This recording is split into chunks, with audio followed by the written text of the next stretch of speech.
আসসালামু আলাইকুম। আশা করি সবাই ভালো আছেন। তো আপনারা অনেকেই বলেন যে ভাই যে ব্রুডিং প্রপারলি হয় না। আমি রিসেন্টলি অনেকের কাছে কমেন্ট পেয়েছিলাম, এক আপু আমাকে ফোন দিছিল যে তার বাচ্চা কিন্তু অনেকগুলোই মারা গেছে। তো তাদের জন্য হচ্ছে আজকের এই ভিডিও দেখেন। আমার এখানে হচ্ছে বেশ কিছু বাচ্চা আছে, আমি যদি প্রথমেই দেখাই বাচ্চাগুলোর অবস্থা।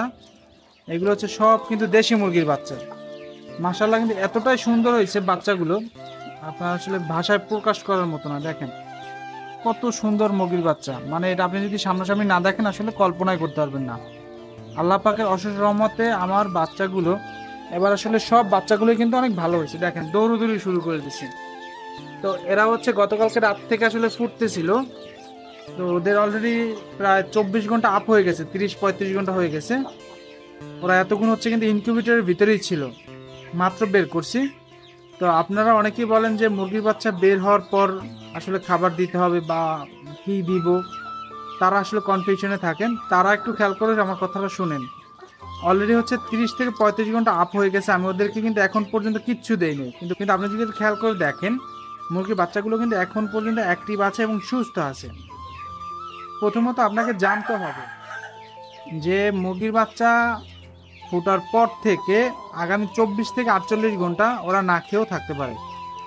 ওদের ভিতরে যে কুসুমটা থাকে, সেই মানে কুসুম কিন্তু পেটের ভিতরেই থাকে ফোটার পর পর। তো ওই কুসুমটা থেকেই ওরা কিন্তু খাবারটা সংগ্রহ করে। যতক্ষণ পর্যন্ত ওটা শেষ না হয় এবং হচ্ছে ওরা বাথরুম শেষ না করে, ততক্ষণ পর্যন্ত ওদের খাবার না দিলে কিচ্ছু হবে না। তো একটু খেয়াল করে দেখেন, বাচ্চাগুলো কিন্তু ওরা হাঁটাহাঁটি করার চেষ্টা করতেছে, বাট যেহেতু স্পেস নাই তাই ওরা হাঁটা চলা করতে পারতেছে না।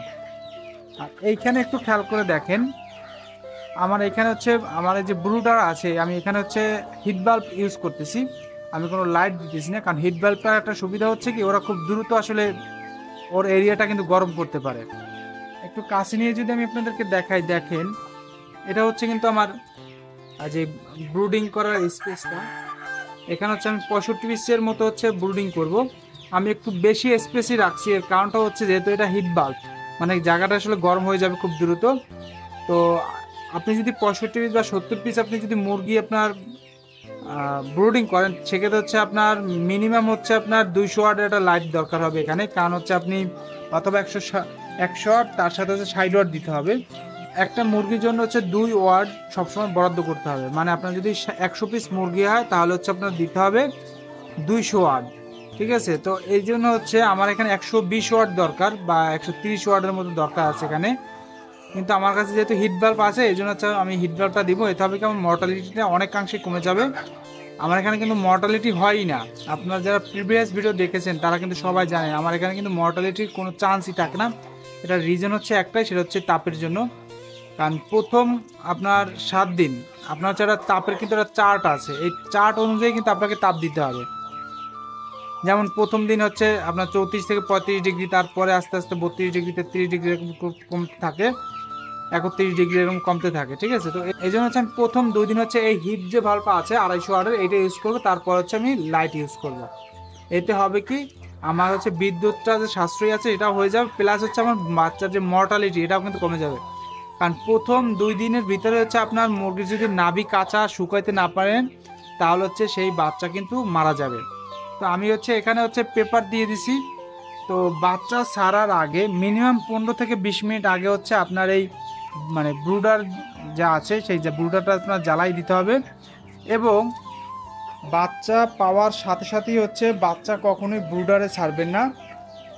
15 মিনিট বা 10 মিনিট হচ্ছে ওদেরকে এই রুমটার ভিতরে রেখে দিবেন। আপনি যেই রুমের ভিতরে ব্রুডিং করবেন সেই ঘরটার ভিতরে হচ্ছে রেখে দিবেন। এতে হয় কি ওই এইখানের যে পরিবেশটা, এই পরিবেশটার সাথে ওরা একটু খাপ খাওয়াইতে পারে। তো এই জন্য হচ্ছে আপনাকে যে কাজটা করতে হবে, ওদেরকে আপনার এখন হচ্ছে আমি 10-15 মিনিট পরে হচ্ছে ওদের ব্রুডারে ছাড়বো। এতে হবে করে তাপের সাথে হচ্ছে আপনার মানায় নিতে হবে। তো এই কাজগুলো যদি আপনি ফলো করেন সব সময়, তাহলে কিন্তু আপনি অনেক ভালো একটা রেজাল্ট পাবেন ব্রুডিংয়ের ক্ষেত্রে। আর ব্রুডিংয়ে কী করবেন, লাইসোবিট চালাবেন হচ্ছে 24 ঘন্টা। আমি যে কাজটা করি লাইসোবিট হচ্ছে 24 ঘন্টা চালাই সব সময়ের জন্য। দেন হচ্ছে আপনার পরের দিন হচ্ছে অ্যামোক্সাসিলিন ইউজ করবেন। আপনার অ্যামোক্সাসিলিন দিবেন আপনার হচ্ছে 5 দিন। তো এরকমের যদি আপনি মানে ব্রুডিংটা কমপ্লিট করেন, তাহলে হচ্ছে কিন্তু আপনার মুরগি কিন্তু আর মর্টালিটি থাকবে না। অ্যামোক্সাসিলিন কিন্তু মাস্ট দিতেই হবে। এতে হবে কি, নাভি কাঁচা যদি থাকে সেটা কিন্তু শুকিয়ে যায় অ্যামোক্সাসিলিনের জন্য। সবাই এই কাজটা করে, এই কাজটা একটু ফলো করবেন তাইলেই হবে। আপনার হচ্ছে লাইসিবিট দিবেন হচ্ছে 1 লিটার পানিতে হচ্ছে 1 মিলিগ্রাম। আর হচ্ছে আপনার একদিন পরে মানে 24 ঘন্টা পরে হচ্ছে আবার অ্যামোক্সাসিলিনটাও আপনার হচ্ছে 1 মিলিগ্রাম 1 লিটার পানিতে দেবেন। আপনার হচ্ছে 60টা মুরগির জন্য 1 লিটার পানি হচ্ছে ঠিক আছে, এর বেশি দেওয়ার কোনো দরকার নাই। কারণ হচ্ছে 60টা মুরগি 1 লিটার পানি খাইতেও পারবে না, অনেক পানি ফালানো যাবে। তো এই ক্ষেত্রে পানি আর বাড়ানোর কোনো দরকার নাই। তো এই বিষয়টা একটু খেয়াল রাখবেন, তাহলে কিন্তু মানে ওষুধটা প্রপারলি কাজ করবে। আপনি ওষুধটা দিতেছেন ওদের শরীরে যেন ঢুকে, যদি ওষুধ যদি শরীরেই না ঢুকে তাহলে হচ্ছে আপনার ওষুধ দেওয়ার তো কোনো মানেই হয় না। আদার্স কোনো মেডিসিন দেওয়ার দরকার নাই। আপনার হচ্ছে বিভিন্ন ফেসবুক গ্রুপে কিন্তু বিভিন্ন রকম মানুষ কিন্তু বিভিন্ন আপনার হচ্ছে ওষুধ সাজেস্ট করে। এই ভুল করবেন না, তাহলে হচ্ছে কিন্তু আপনার মর্টালিটির হার কিন্তু একদমই কমে যাবে। একটু মানে ভালো করে একটু খেয়াল করে শোনেন, তারপর হচ্ছে ব্রুডিং করে দেখেন, আশা করি ভালো একটা রেজাল্ট পাবেন।